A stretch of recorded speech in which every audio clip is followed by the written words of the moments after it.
Hello and welcome to the Winding Down podcast with yours truly, none other than King Jacob. Late night conversation. We have a special guest tonight that, I'm pretty sure she needs no introduction, but we'll allow her to go ahead and introduce herself so you, as the audience, can get familiar with her. So we're going to just go ahead and let you come on in and introduce yourself, and then we'll get started with the interview. Hello, everybody. Hello, King Jacob and Ashley. Thank you so much for having me on your platform. My name is Monique Nikkole. I'm a singer and songwriter from Brooklyn, New York. A little bit about me. I've been in the industry for a long time. Started out behind the scenes doing management, working in a supportive role, and came center stage 2015 when I released my first single. Okay, great.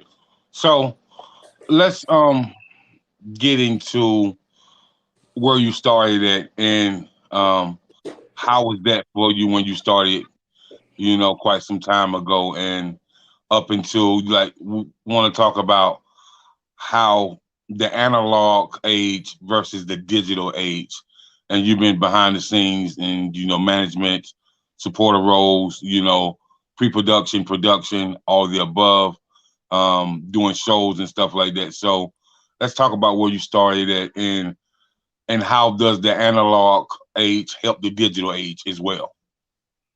Well, one thing I can tell you for sure, as far as analog is concerned, um, it does help the digital age by way of appreciation for the digital age. Because I'm gonna tell you, working analog back in the days and filming video art in the studio and actually having to use film products versus now using digital products, the digital is better, definitely far better in my opinion. As far as analog for sound, I like the richness of analog better for sound Mhm. versus nowadays where most of the stuff is done in the box, as they would refer to it, as far as sound is concerned. um I got my start managing artists. That's where I started. I always sang. Mhm. I sang from a little girl, but that part of the arts was not supported in my house. Because my dad was a singer. He was also a New York City fireman, and he was a lieutenant. But he sang professionally on the side. But he got burned in the music industry, and he did not want me in the music industry because of that. So instead of pursuing singing back then, that's what made me go towards business. And that's when I started with the management of artists and working with having a studio and a production company. And I also had a film company with a partner as well, where we were producing documentaries and things like that. So I learned a lot behind the scenes working as a manager and having a label as well, which has helped me now with my artistry now, because the first few years I managed myself up until about 2 years ago, where I got management in place. So it was good to know the back end because it helped me with the front end. So back to the analog stages, I think those are building blocks. And you can see that the industry has gotten better in some regards and worse in some regards, Mhm. because the digital era has given us more access, but it also has a flooded market. So now that the market, you have an open market that's open to anyone that could put out music or any form of media.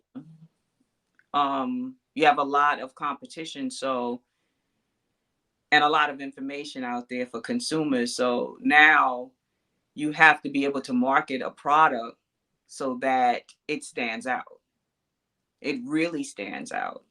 Mhm. And back in the analog days where you had all of these labels, that helped with marketing, helped with distribution, helped to do artist development and mold that artist into a package collectively with their music and their visuals. Now you have so many people that's out there that have to do this on their own, because now the labels are not now developing artists. So the artists are now left to their own and are on their own to develop these products. So that's the contrast between the analog and now the digital era, pretty much. In Okay. um, Okay. Understood. But I just want to chime in for a minute. Well, I started out this game in 1997. mm-hmm, Street team promotions, club promotions. Um, my very first club promotions, I was living in Washington D.C. I mm-hmm, was one of the street promoters on the what Noriega tour. What mm-hmm, was Nori, Sporty Thieves, Mac 10, Dub C, Dave Hollister, and a few others. So um, that was the analog. Then I got into the management. So my thing with you chime on something that I love when you talk about what the labels do nowadays. So this is what I'm gonna say. I'm gonna say the only labels that do that nowadays are hip hop and R&B labels. Country doesn't do it. Rock doesn't do it. Gospel really doesn't do it. Grassroots doesn't do it. Heavy metal doesn't do it. Soft rock doesn't do it. They still develop artists. right, So you know, more of the hip. I'm gonna say more hip hop. I'm not even say R&B. More of hip hop labels want to give out the 360 deals, and they want artists to grind for this. But if you don't set up the recipe for your artist to win, then the artist is left owing the label money all the time. And mm-hmm. so Same with thing with R&B too. R&B what is the same thing. okay. So with that being said, I'm gonna take an artist that is well known right now. I'm gonna take two of them. No, three. I'm gonna take Alicia Keys, Trey Songz, and I'm gonna take Chris Brown. If people if people really do their research and understand that each of these artists was developed for about 3 or 4 years before we know Absolutely. anything about them. Right. You know what I mean? And so, and if you look at these artists, none of them have failed. You know what I mean? So artist development is a recipe to win. And you Absolutely. know, as far as the analog, so I say that the digital era, not all artists, but has made some artists lazy. And what I mean by that, when I was out there on the analog side, I would see artists sell. I see artists press up, 10,000 mixtapes, whether they was R&B, whether they was hip hop. But I see them go from city to city, and from May until October, Mm-hmm. I would see them move 10, 20,000 units at $5 a piece. Mm-hmm. That's grinding. And so Of course. now with the digital era, everybody rely on the internet so much they don't even do CD signings. They don't really go to the community centers and talk to the kids no more. It's like that analog area. I feel like it taught real business practices. You know what I Yeah. mean? As words the digital era. Cause the analog area was based off of raw talent. You know what I mean? And you Mm-hmm. didn't have to have this much money, but now, artists really got to have some bread. I was telling the Yeah. artist, I was like, man, in order for you to really make some noise, man, you got to have a budget per quarter. And I'm not talking about $500 or $600 per quarter. You got to have some type of budget. You know what I mean? Yes, You know, indeed. you at least, and people look at me crazy when I say this. I told the artist, you at a minimum, you probably need at least 5K per quarter, and that's very small in the music industry. That Very, is. very, very, very small. And Mm-hmm. so, and I think the engineers that came along in the analog era, they mushed the two together. And so I know engineers that still use reasons, still use cakewalk, you know, and they're match it together with Fruity Loops, Logic, all the above. Mm-hmm. Um, and they'll use the programs for the mastering like Ozone, you know. So, and I tell people Ozone been out for years, a long time, but Mm-hmm. it's one of the elite mastering programs. So when you said that, you know, it kind of just like when you try to explain it to people and try to help them understand that you have to match the analog and the digital up together because that's a recipe for winning. You Yeah. know, that's a secret to success. And so, you know, I really appreciate you saying it. So, and you said you started out behind the scenes, you know, promotions and managing and stuff like that. So let's let's talk about the managing and the promotional side when you first started out. Management. Let me tell you something. I don't think at this point I would do it again to manage artists because it's a tedious job. Mm-hmm. It's a very Yes, tedious it is. job. It's like babysitting, depending on who you have. And management, you got to know how to read contracts. You Mm-hmm. got to know how to protect your artists first and foremost. Um, you got to be able to negotiate. There's a lot, and you have to make sure that they're ready to record, and they're not wasting your money because time is money. Mm-hmm. And depending on who you have and what the situation is, it could be a great situation or it could be terrible. Management is tough. It's tough, especially when you're dealing with some that are younger and a little bit more immature.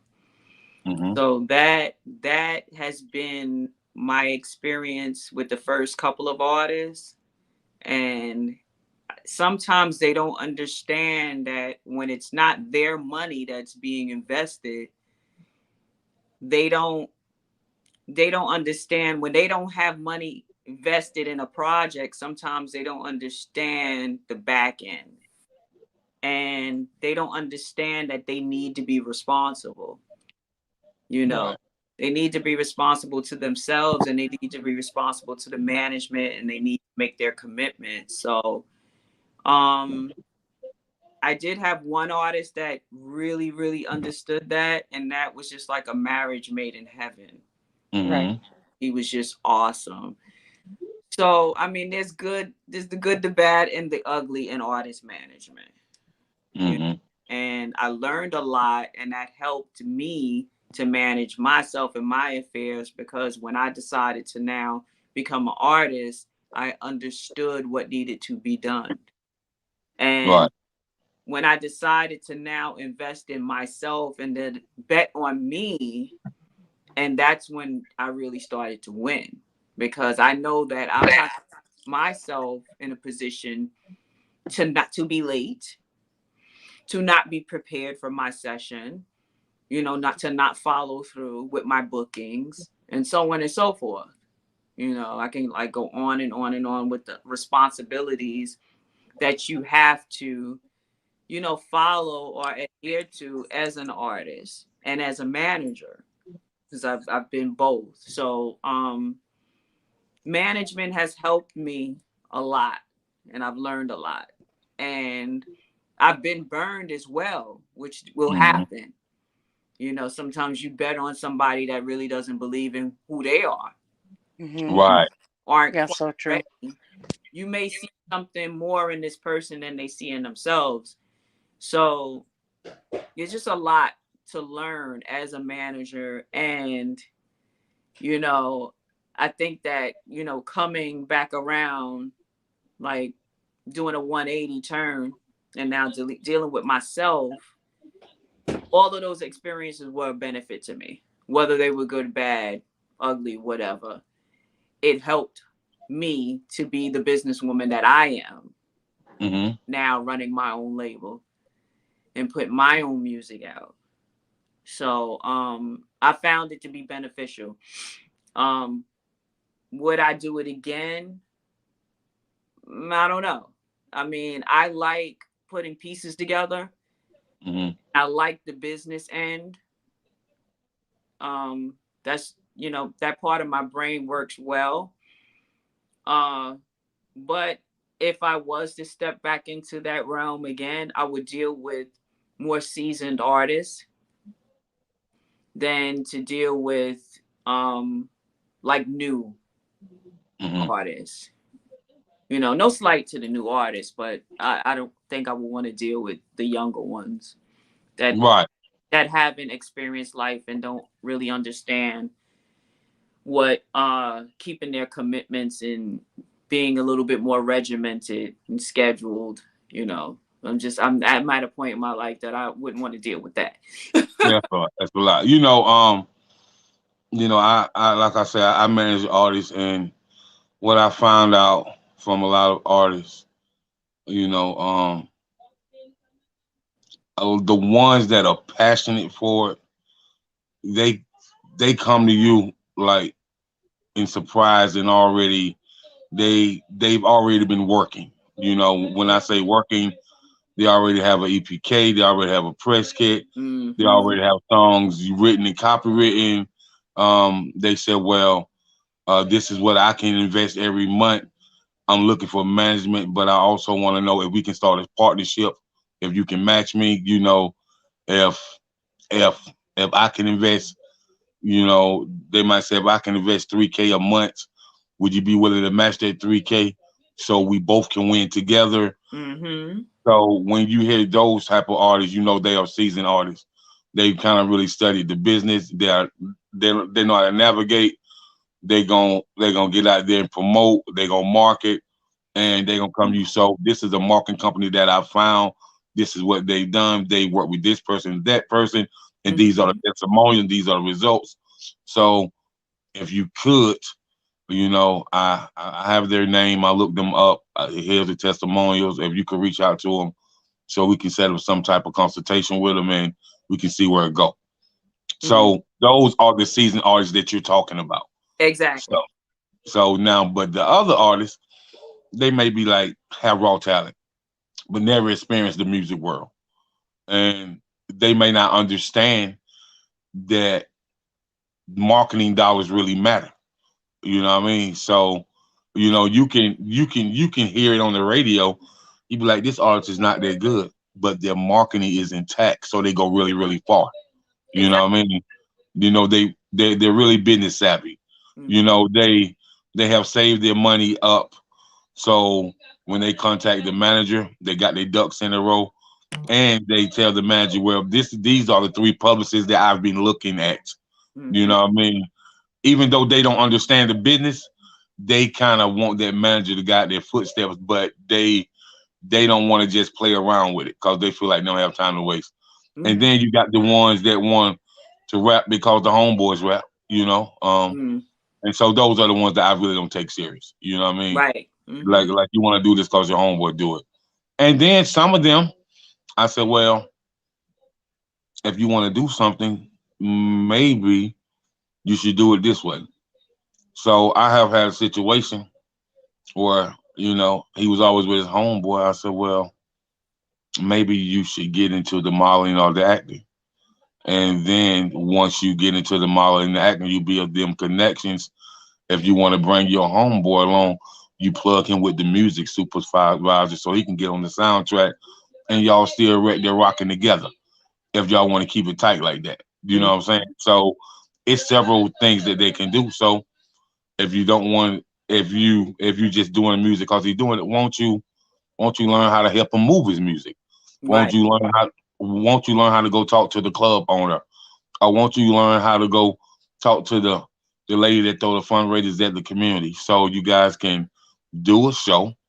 You know what I mean? And because I challenge artists. Like to me, I tell artists, I said, well, do you think you can keep some of the profanity out? They said, well, I could, but why you ask me? I said, well, if you want to do something within your community, and you're gonna have kids to come, you're gonna have parents to come, school teachers, and all the pillars of the community, then you got to keep it clean. And Hmm. so if you can keep it clean, they'll support you. Not saying that they're not going to listen to some other music that you make and be like, oh, but he did keep it clean for us. So Right. that matters to them. And Mm-hmm. so with that being said, I think, as managers and promoters and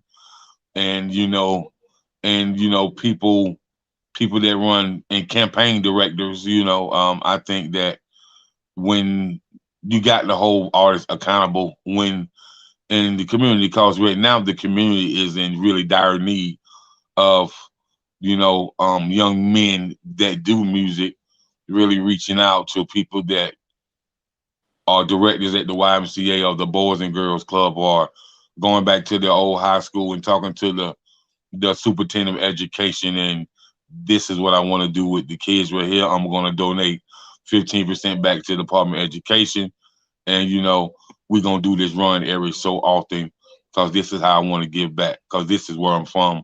This is the school I got my education from. So it's many ways that you can structure yourself and to be that person. And there you have it. You got to write up in the local newspaper. You got local magazines.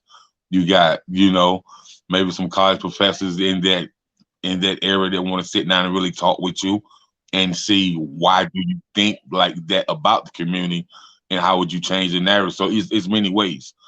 And so from that managing side, you just have to have a artist that's an analytical thinker, an Mm-hmm. intellectual type thinker.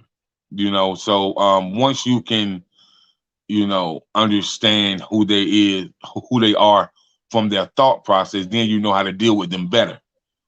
And so, and I think, with you working behind the scenes first, it's a lot that like how to move and groove. And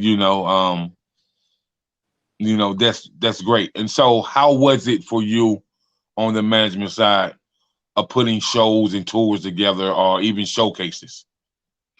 Good, but I mean, I'm also a concert promoter, so Okay.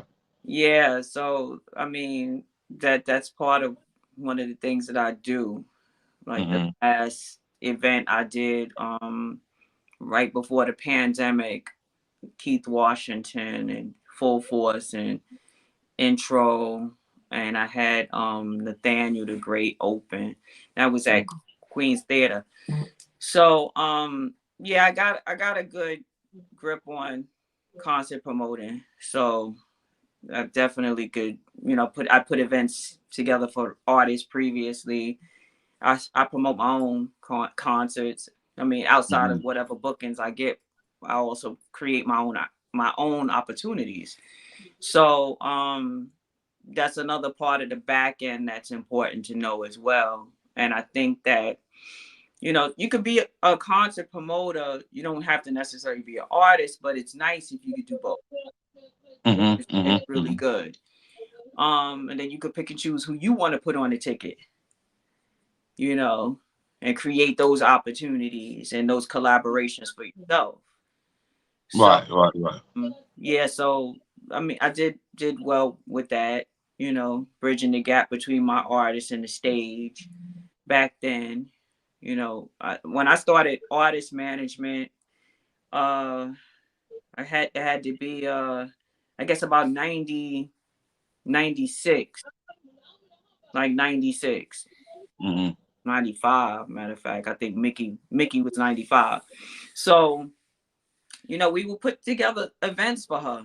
You start small, and as they start to grow their following, then the events get bigger. But with that particular case, she kind of just went off the deep end a little bit. So you know that was just one of those situations where she wasn't quite ready, that particular artist. But for the other ones that came after her, yeah, we had some nice events that we built around them. Hmm. Hmm. You have to have it. I mean, people want to see you live. They want to be able to reach out and touch you. So you definitely have to either create the opportunities or provide a stage for them to perform. Whether they're getting booked or whether you're providing that stage to put them out. So that's definitely part of the job of a manager. Right, right, right. So with that being said, I'm big on HBCU, Mm-hmm. and I'm big on artists mixing their music abilities with foundations and nonprofits. You Mm-hmm. know, and so with that being said,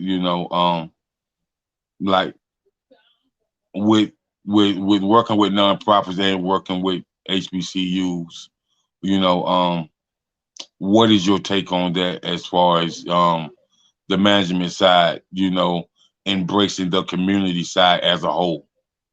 Yeah, yes, I think that's a big part of it. You got to support the community, especially the community where you're from. Right. You know, I've done, it's personally for myself, I've done charity events. I've done nonprofit events. So, sometimes it's not always about a money grab. Right. It's not always about that. You gotta give back to the community too by way of Mhm. your time as well. So, that's my feeling on that.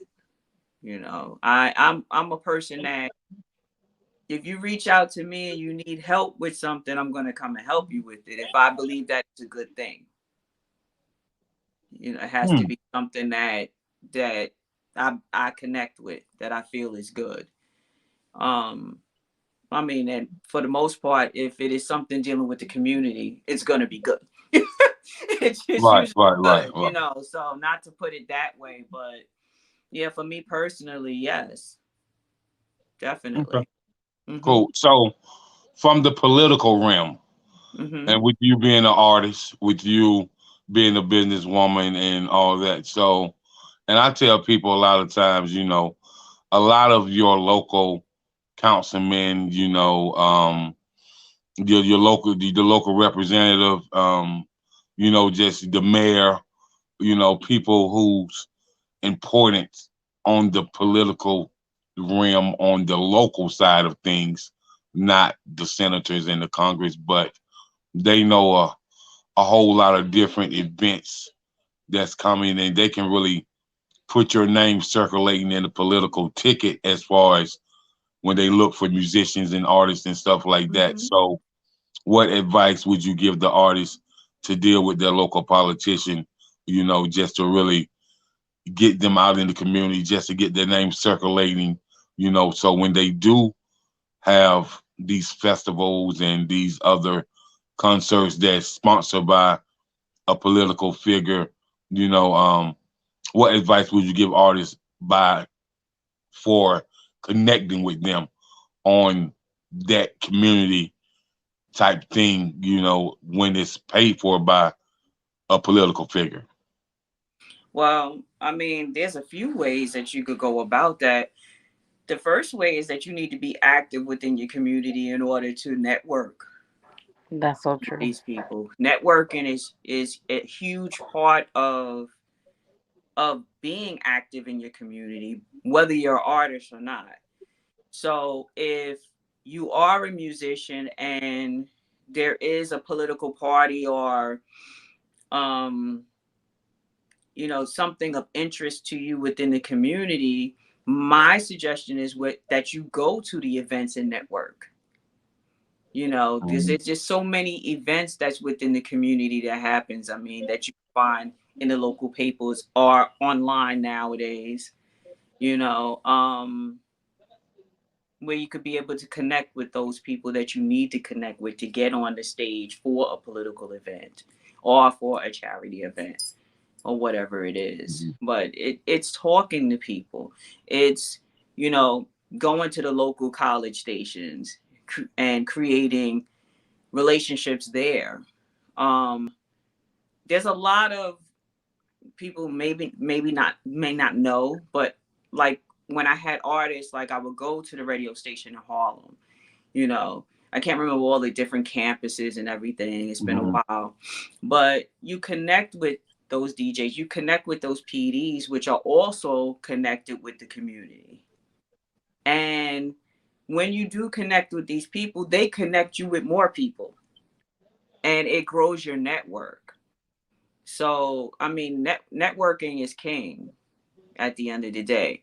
Right. So, So are you familiar with Stony Brook College up in New York? absolutely.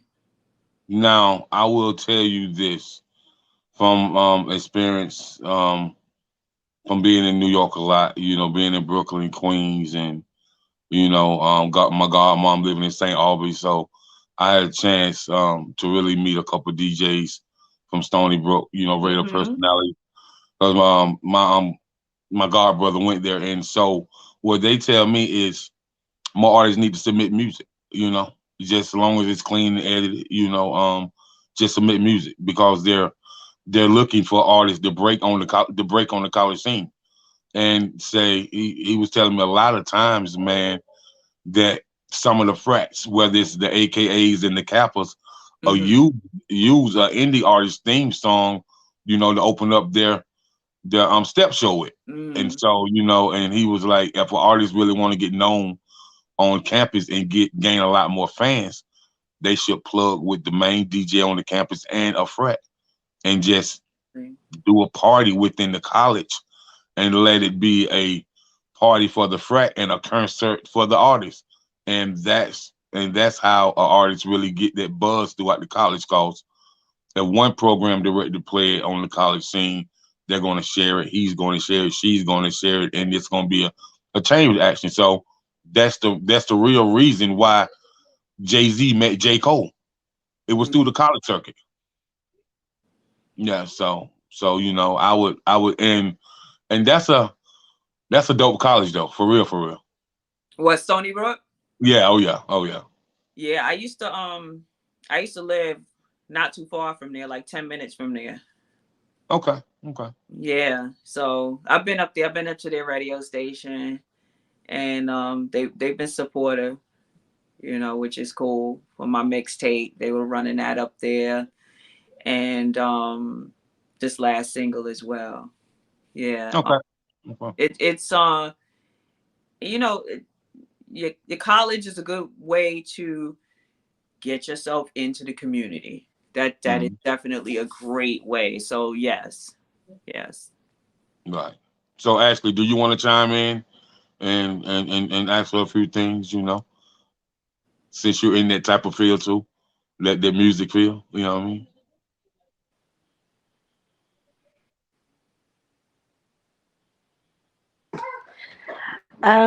Yeah.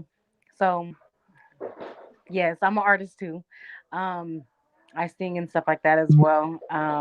One Awesome. thing that I have always come to within the music realm is like you said in the beginning, like a lot of people didn't really take you seriously or anything like that. So you kind of just did the management side, and that's basically kind of like what I did.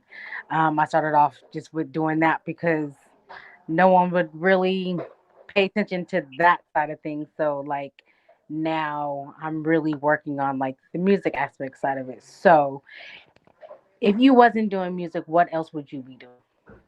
I just retired from a career in law enforcement. So while I was music, simultaneously, I was a detective sergeant on the Nassau County Police Department.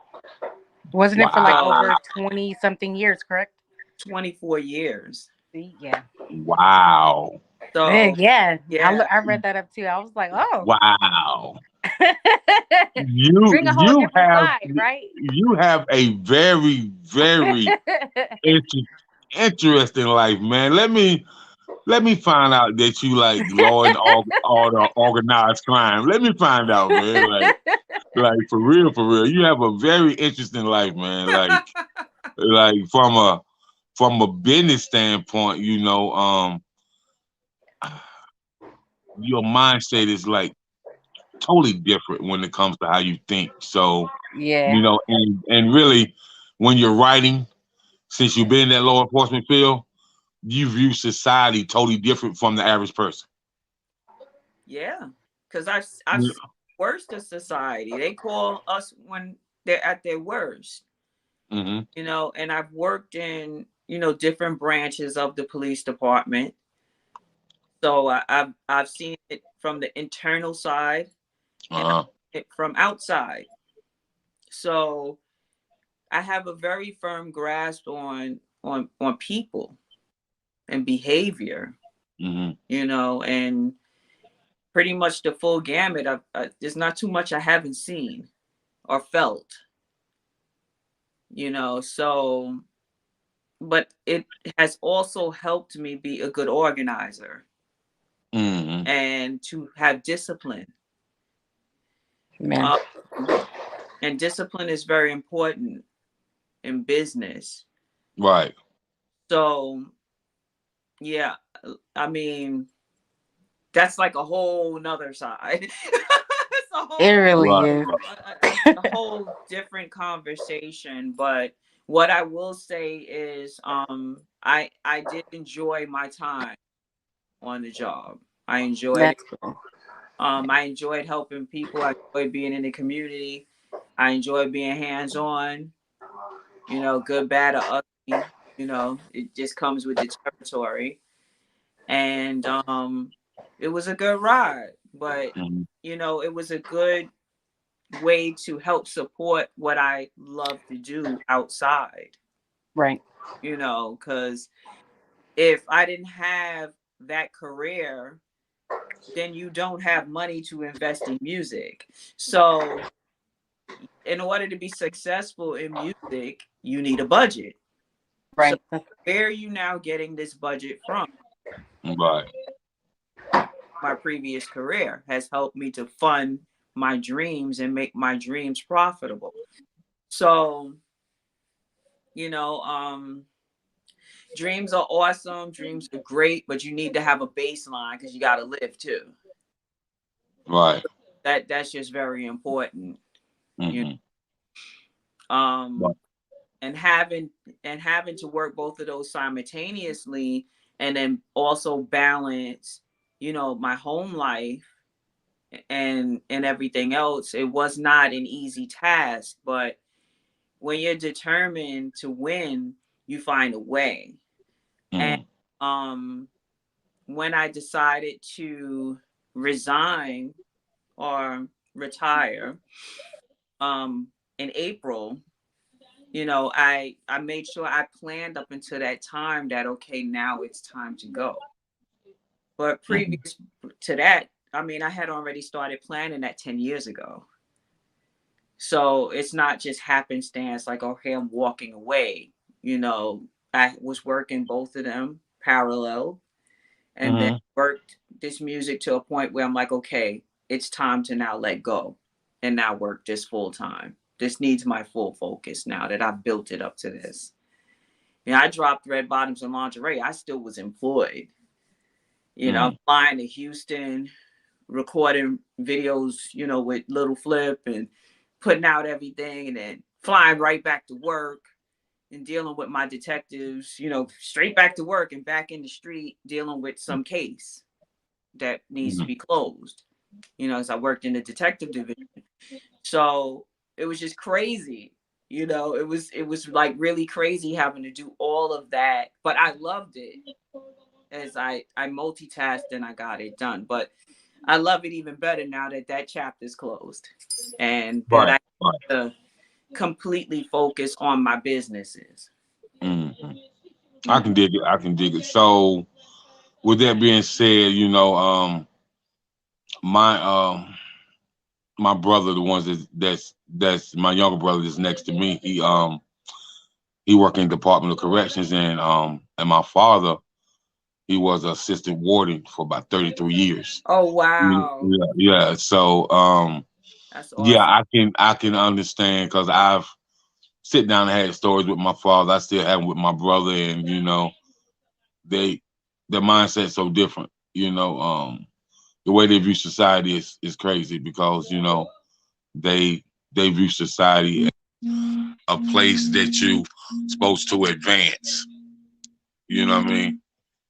And so, but along with that, so um, let's talk about artist development. And I'm gonna say this about artist development.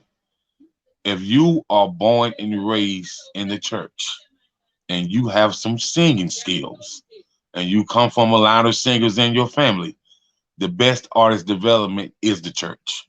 Oh yeah. My opinion. Mm-hmm. If you come from those musicians and those singers and you got an auntie or a grandmother that teach voice, you know they they teach you how to listen to music, not just how to sing but really how to listen to it, the Mm-hmm. different octaves, the different runs, the B note, the C note, the D note, if it's a high pitched soprano, the E note, so I think that artist development, the best artist development you could get is from the church. What would you say about that theory? No, I think that there's a distinct difference between the artists that do grow up in church and sing in church. You can hear the difference between those artists and artists that maybe were technically trained. Um, I think it's an awesome way to get artist development. I definitely agree. I do agree with you.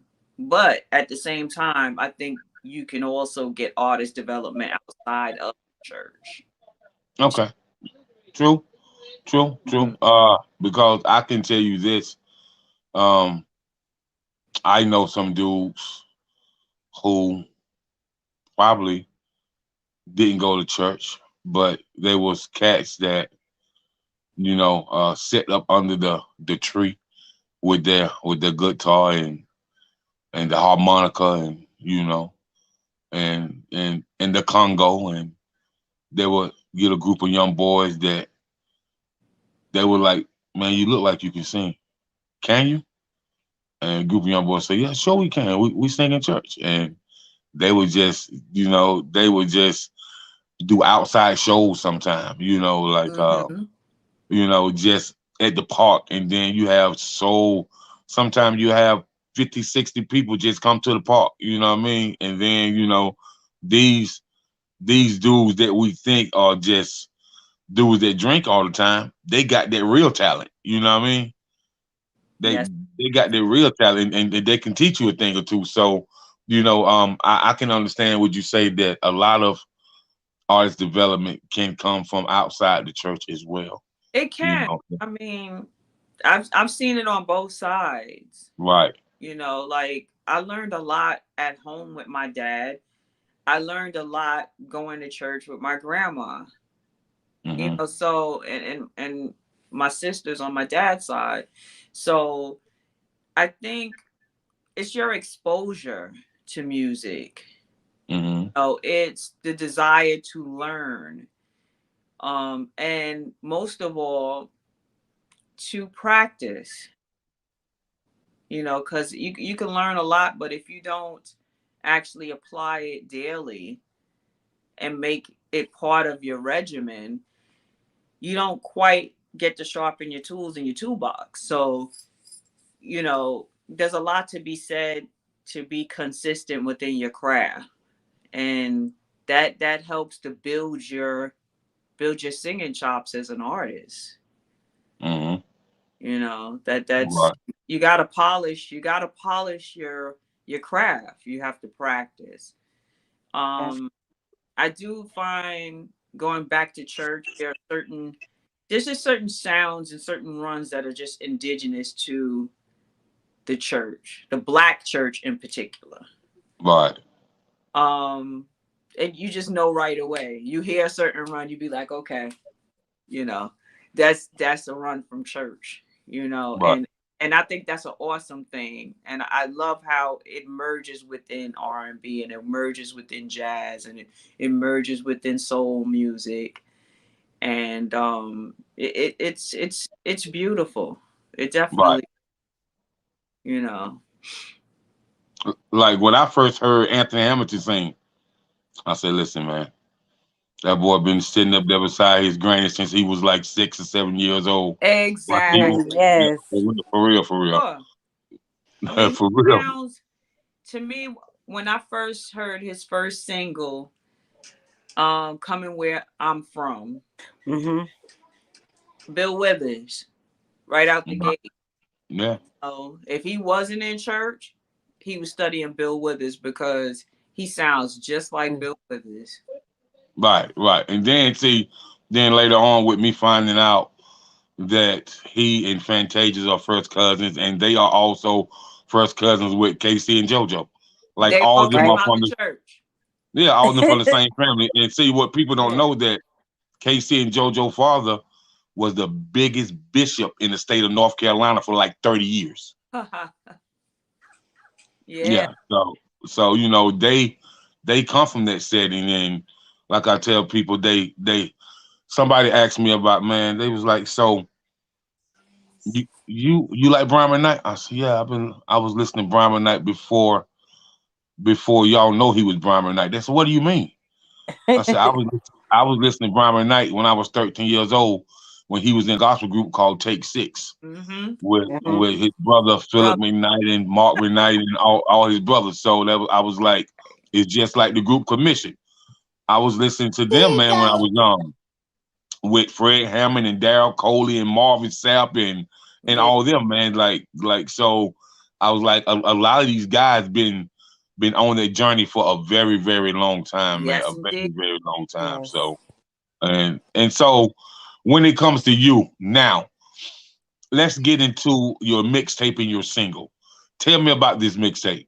Okay, my mixtape I dropped like 3 years ago, called "Straight from the Crates," and it was the brainchild of my brother, which is one of my partners in music as well. So the concept, I don't know if you saw the artwork to this piece, but the concept was, although I'm a singer, I was more like a rapper, Mm-hmm. right? So, and the DJs, they playing at the block party, the rapper come through, get on the mic, do his thing. Right. So what he did was he pulled like music beds from the 80s, hip hop Mm-hmm. music beats, and then we did R&B records from the 80s over those beats. So Hmm. like I did Stephanie Mills and Teddy Pendergrass, Two Hearts, with an artist Venor. And that was mixed off of like I know part of it was a Jay-Z beat and something else from the 80s that emerged, and it's just crazy. It's on my SoundCloud. It got a lot of streams. I also did What You Gonna Do With My Lovin', and that was off of I think that was Main Source, Live at the Barbecue, and they did Mm. Run DMC beat mix off of that too. So it was a fun project that Yo, brought. Mo, you too much. You too much, yo. Huh? Mo, you too much. You too much, man. Listen, key word, when you say crates, people don't really understand, man. When people talk about crates, man, they're really they're really talking about real vinyl and Yeah. DJs that did it for real, man. Like you talking about DJs like Scott LaRock and DJ Tony Touch and people like that, man. And so, you definitely talking about real people doing real things, real live, raw and uncut DJs that also turn producers. Like I tell people, like DJ Premier, yeah, the young boys know him as one of the dope producers, but I know DJ Premier as DJ Premier, man. When when when he was rocking with Sauce Money and Grand Pooba and Yeah. Jeff Ice and D Nice and leaders of the new school and three times Hmm. dope. You know what I mean? So Yeah. like like the real hip hop days. You know what I'm saying? Exactly. Yeah. So So, but when you merging that together, that says something totally different about your ear. That says that your ear is really, really, really beyond to what people even can imagine. You know, so I'm just waiting for when you drop an LP because I know it's gonna be crazy, man. Like crazy. So Yeah. and I'm just looking forward to see you selling out arenas. Like for real, for real. Oh, thank you so much. I Yeah. appreciate.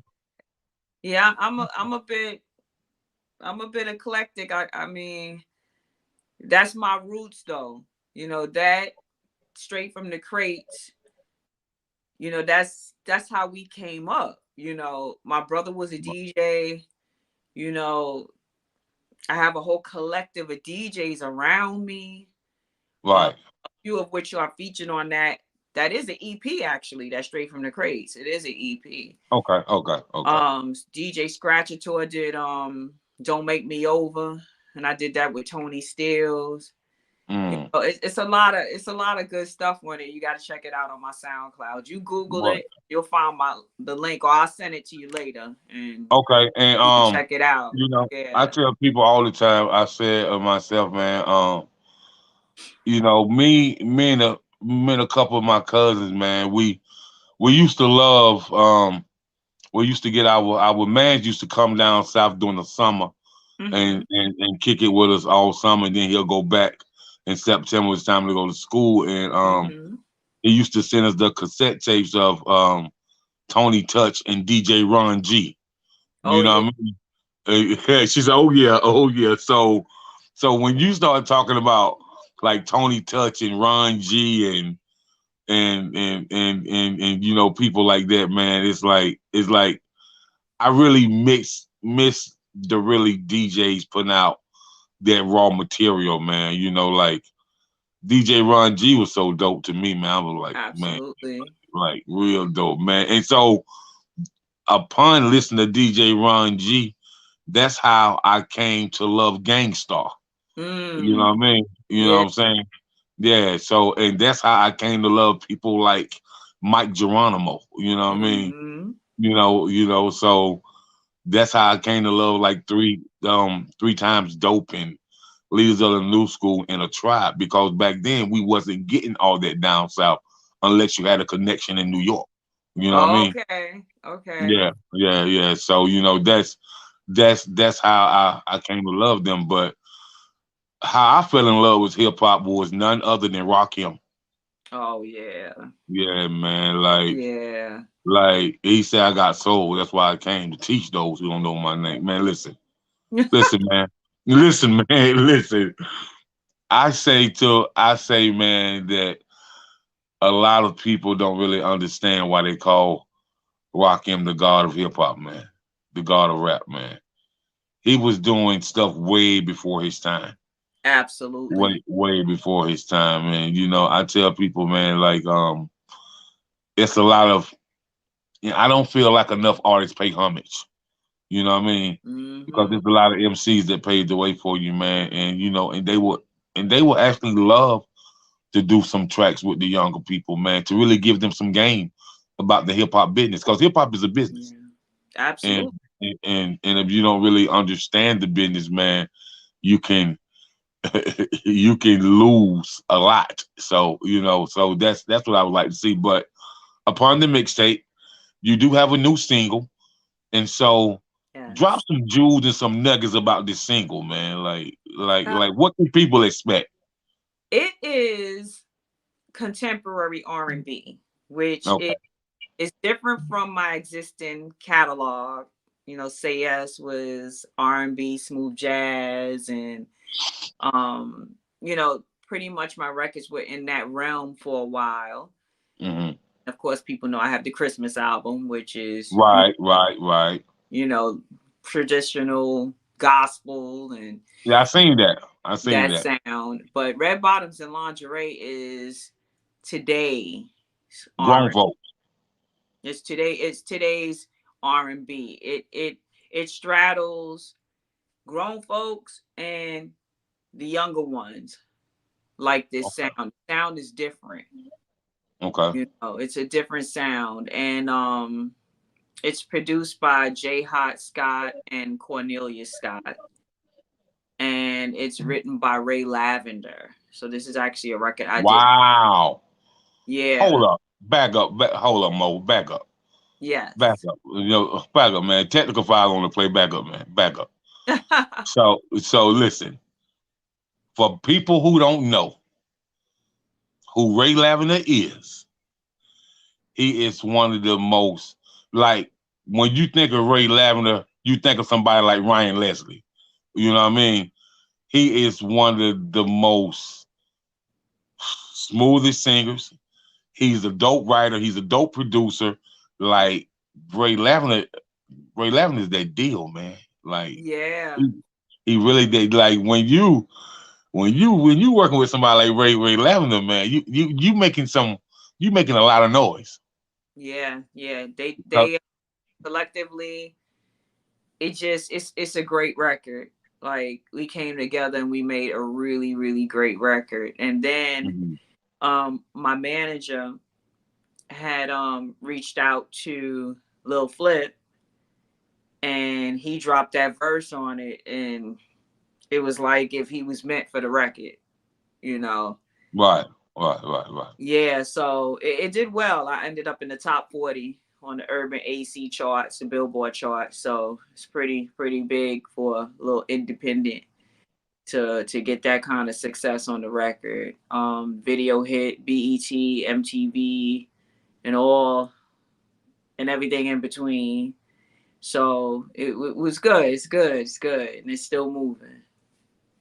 Right. Okay. So, is there any tour dates that you have available now, or that's coming up, or I how have does? that's coming up.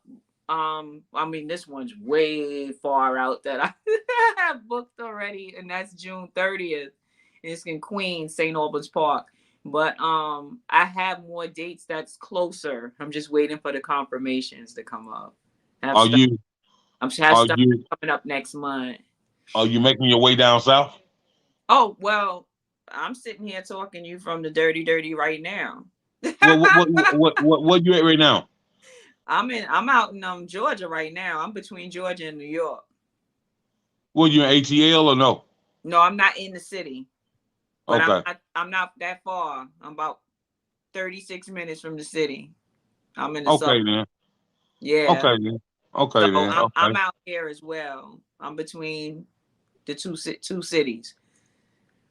Okay then. Okay. Well, we gotta see if we can connect and Yeah. put together. Cause I also am the COO of Exquisite PR firm. So we definitely need to talk. And so Okay. if you don't have a PR, we definitely can set up some type of consultation so we can really talk because this has been one amazing interview with Mo. So it's been phenomenal, and Thank I you. can I can I can I can really I can really see you moving and grooving, and are you submitting to um any soundtracks as well? I haven't. Okay, I think you should. Are you doing any casting call for any up and coming roles? I If you have if you not you, yet. you I should. plan to. You should. Yeah. You definitely should. You definitely should. And just to let you know, Sony, Paramount, and Lionsgate, they're looking for some new blood. They have all the Denzels and the um the um the Denzel Devine Reams and the Wesley Snipes and the Samuel Jacksons, and now they got Michael B. Jordan, and but they're looking for these new writers, this new blood, you know what I mean, to put money behind. And with that being said, man, if you ever decide to, definitely you want to really get into that film and start writing scripts and stuff, I definitely got somebody that I can plug you with to walk you right into Oh, that Sony would be Pictures. awesome. Yeah, let's talk, once we finish the interview. Okay, we can do that. We can Yep. do Right that. now I do have PR though, right now. Okay, great, Yeah, great, great. yeah. I just signed up with PR. I Oh, have power. okay. That's Mm-hmm. great. That's great. And so, I definitely got some people that I'm gonna plug you with that I want to talk to you about as far as film. You know, Yes. as far as film, and want to see if I can submit some songs to some music supervisors and stuff like that. And we definitely can work it out for sure. Sounds good. Yeah. So, but I just want to thank you for coming on. It's really been a pleasure, talking with you, chopping it up with you, man, and just finding out more about you and you just dropping nuggets and dropping jewels. I definitely really appreciate it because it's been enlightening and it's been very educational. So I definitely appreciate it. Thank you. Likewise, so much. Thank you for having me, King Jacob. No doubt, Mo. And we'll be in touch. You have a blessed night, and most You of all, too. man, be safe, be blessed, and remember, God is love. Amen. Talk to you soon. All Bye right, bye. peace.